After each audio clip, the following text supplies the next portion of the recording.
In Sardegna l'importo medio della pensione è 867 euro al mese, molto sotto la media nazionale di 1020 euro. Sai che oltre il 63% dei pensionati sardi riceve meno di 1000 euro? Parliamo di tante persone con redditi bassi in una regione dove il costo della vita è sempre più alto. Oggi scopriremo tutti i numeri, le cause e le proposte per migliorare la vita dei nostri pensionati. Io sono Matteo e ti ringrazio per essere qui sull'Isola Informa. Se la situazione delle pensioni in Sardegna ti tocca da vicino, iscriviti al canale e metti un like per far sentire la voce dei nostri pensionati. L'importo medio mensile delle pensioni sarde è di soli 867 euro rispetto ai 1020 del resto d'Italia. Oltre il 63% delle pensioni è sotto i 1000 euro, con le province di Sud Sardegna e Nuoro particolarmente colpite. Esistono forti disparità tra le aree urbane e quelle interne, aggravando le condizioni di chi vive fuori dalle grandi città. Questa situazione erode il potere d'acquisto, soprattutto a causa del caro vita legato all'insularità, rendendo difficile coprire spese primarie come cibo, case e salute. La prima causa è l'incertezza e la fragilità del mercato del lavoro sardo, che porta a contributi pensionistici bassi e irregolari. La seconda causa è la distribuzione territoriale dei redditi, con zone interne marginalizzate dove predomina il reddito minimo pensionistico. La terza causa è il caro vita insulare, che aggrava la condizione economica, colpendo in modo severo chi vive con redditi bassi. Queste cause creano un effetto domino che mette a rischio la stabilità economica e sociale dei pensionati sardi.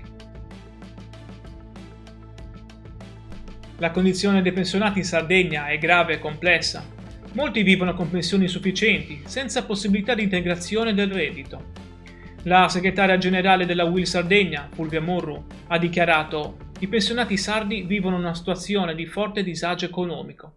Chiediamo al governo e alla regione di intervenire con misure concrete per sostenere i redditi più bassi e ridurre il divario con il resto del paese». Murru sottolinea la necessità di una politica che metta al centro le persone, non solo i numeri, e afferma: «Difendere i pensionati significa difendere la coesione sociale e il futuro della nostra comunità». Serve una riforma strutturale del welfare sardo che tuteli le pensioni e rafforzi i servizi sociosanitari. È fondamentale potenziare la perequazione automatica per adeguare le pensioni all'inflazione in modo più efficace. Una proposta potrebbe essere introdurre un coefficiente di compensazione territoriale per tener conto del maggior costo della vita nelle regioni insulari come la Sardegna. Occorre rilanciare il potere d'acquisto dei pensionati, favorendo i consumi interni. Infine, serve una fiscalità più equa sui redditi da pensione, riducendo il carico fiscale sulle pensioni più basse. La Sardegna è di fronte a una crisi pensionistica che rischia di compromettere la coesione sociale e il benessere di migliaia di famiglie. Si può intervenire, ma serve volontà politica e scelte coraggiose. Tu cosa ne pensi? Scrivi nei commenti la tua opinione, condividi questo video per far sentire la voce dei pensionati sardi. Iscriviti all'Isola Informa per rimanere aggiornato e informato sulle crisi e le soluzioni della nostra terra.